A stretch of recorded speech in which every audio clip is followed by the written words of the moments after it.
warahmatullahi wabarakatuh. Hai semuanya, perkenalkan nama saya Milna Almuna Alfianti. Saya dari kelas 9 MTS Al-Muntohir. Di sini saya akan menjelaskan mata pelajaran pendidikan kewarganegaraan yang bertema tentang perjuangan mempertahankan negara kesatuan Republik Indonesia.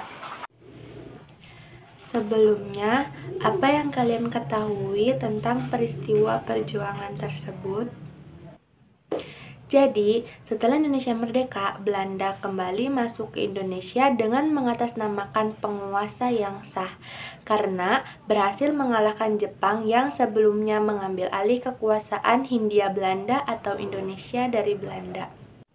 Perjuangan mempertahankan kemerdekaan tersebut harus melewati beberapa episode penting yang mengombinasikan antara perang fisik dan perjuangan secara diplomasi atau perundingan dalam kurun waktu antara tahun 1945 sampai 1949. Yang pertama, insiden bendera di Surabaya. Peristiwa ini terjadi pada tanggal 19 September 1945. Insiden ini bermula dari beberapa orang Belanda yang mengibarkan bendera merah, putih, dan biru pada tiang di atas Hotel Yamato, Tunjungan. Yang kedua adalah pertempuran 5 hari di Semarang. Pertempuran ini terjadi pada tanggal 15 Oktober sampai 20 Oktober tahun 1945. Yang ketiga yaitu pertempuran Surabaya pada tanggal 10 November tahun 1945. Peristiwa ini diawali oleh kedatangan Brigade 29 dan Divisi India ke-23 di bawah pimpinan Brigadir Malabi pada tanggal 25 Oktober tahun 1945. Yang keempat, pertempuran Ambarawa. Pertempuran ini diawali oleh kedatangan tentara Inggris di bawah pimpinan Brigjen Battle di Semarang pada tanggal 20 Oktober tahun 1945 untuk membebaskan tentara sekutu. Yang kelima, ada pertempuran Medan Area. Pada tanggal 13 Oktober tahun 1945 terjadi pertempuran pertama antara pemuda dan pasukan Belanda yang merupakan awal perjuangan bersenjata yang dikenal sebagai Medan Area. Yang keenam, Bandung Lautan Api. Pada tanggal 21 November tahun 1945, Sekutu mengeluarkan ultimatum pertama agar Bandung bagian utara dikosongkan oleh pihak Indonesia selambat-lambatnya pada tanggal 29 November tahun 1945 dengan alasan agar bisa menjaga keamanan. Yang ketujuh, pertempuran Margarana. Peristiwa ini terjadi pada tanggal 20 November tahun 1946. Yang kedelapan, perlawanan terhadap agresi militer. Untuk menguasai seluruh wilayah Indonesia, Belanda melancarkan agresi militer sebanyak 2 kali. Agresi militer pertama dilakukan pada tanggal 21 Juli tahun 1947 dengan menguasai daerah-daerah yang dikuasai oleh Republik Indonesia di Sumatera, Jawa Barat, Jawa Tengah, dan Jawa Timur. Agresi dilakukan kembali pada tanggal 19 Desember tahun 1948 dengan diawali serangan terhadap Yogyakarta, ibu kota pada saat itu, serta penculikan terhadap Soekarno, Muhammad Hatta, Syahrir, dan tokoh lainnya. Yang kesembilan, perang gerilya. Perlawanan bangsa Indonesia juga menggunakan strategi perang gerilya, yaitu perang dengan berpindah-pindah tempat. Salah satu perang gerilya dipimpin oleh Jenderal Sudirman. Ia bergerilya dari luar kota Yogyakarta selama 8 bulan, ditempuh 1000 km di daerah Jawa Tengah dan Jawa Timur. Materi yang kedua yaitu perjuangan mempertahankan negara kesatuan Republik Indonesia melalui jalur diplomasi. Perjuangan melalui jalur diplomasi ini dilakukan melalui berbagai perundingan terutama dengan Belanda. Tujuannya yakni agar Belanda mengakui kedaulatan bangsa Indonesia sebagai sebuah negara yang merdeka dan kedudukannya sama seperti negara lainnya yang sudah merdeka terlebih dahulu. Berikut ini beberapa perundingan yang dilakukan oleh bangsa Indonesia dengan Belanda pada masa revolusi kemerdekaan. Yang pertama yaitu Perundingan Linggarjati. Perundingan Linggarjati adalah suatu perundingan yang dilakukan oleh bangsa Indonesia dengan Belanda di Linggarjati, Jawa Barat pada tanggal 10 sampai 15 November tahun 1946.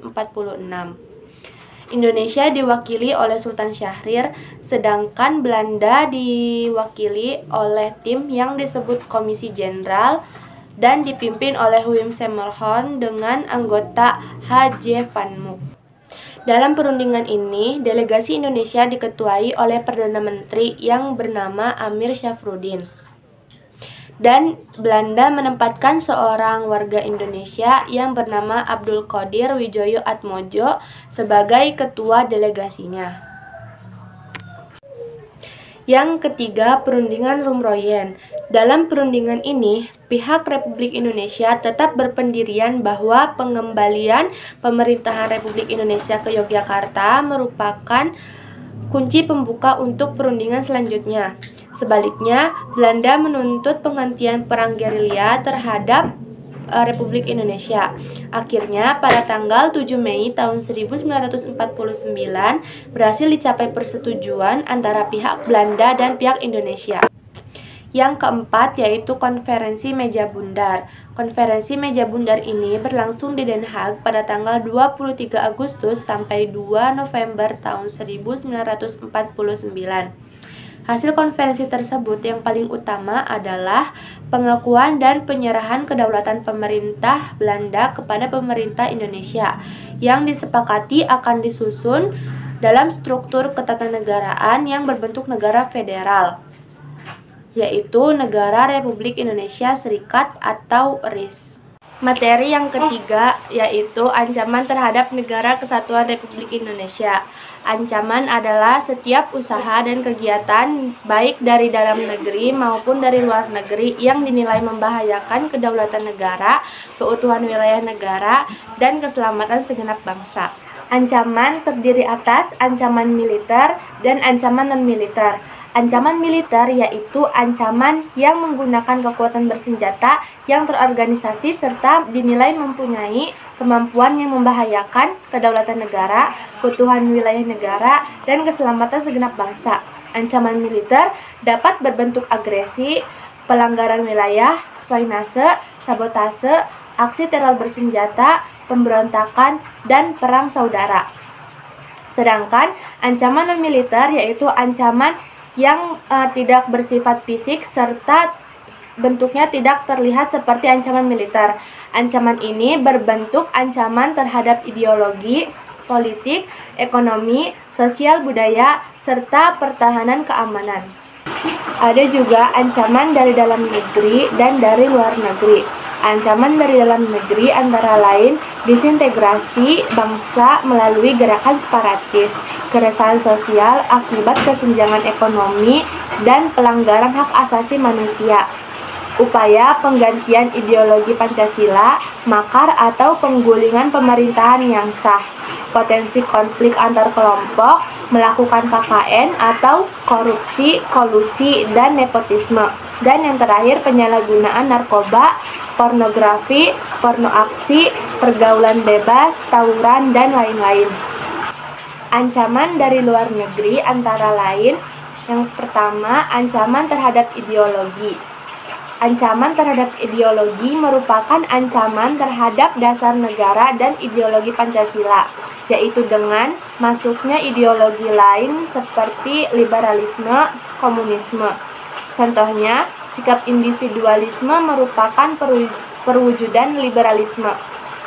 Yang kedua, ancaman terhadap politik. ditunjukkan dengan ikut campurnya negara lain dalam urusan negara Indonesia, seperti masalah HAM, hukum, pemilu, dan sebagainya. Yang ketiga, ancaman terhadap ekonomi. Dengan adanya perdagangan bebas, semakin banyak produk luar negeri masuk ke Indonesia. Kalau kita tidak mampu bersaing, akan menjadi penjajahan di bidang ekonomi. Penjajahan sumber daya alam juga menjadi ancaman. Yang keempat, ancaman terhadap sosial budaya. Dilakukan dengan menghancurkan moral dan budaya bangsa, seperti narkoba, film porno, dan sebagainya. Yang terakhir, ancaman terhadap pertahanan keamanan, antara lain pelanggaran wilayah oleh kapal atau pesawat militer negara lain, kejahatan internasional, dan sebagainya. Cukup sekian presentasi dari saya. Kurang lebihnya mohon maaf. Wassalamualaikum warahmatullahi wabarakatuh.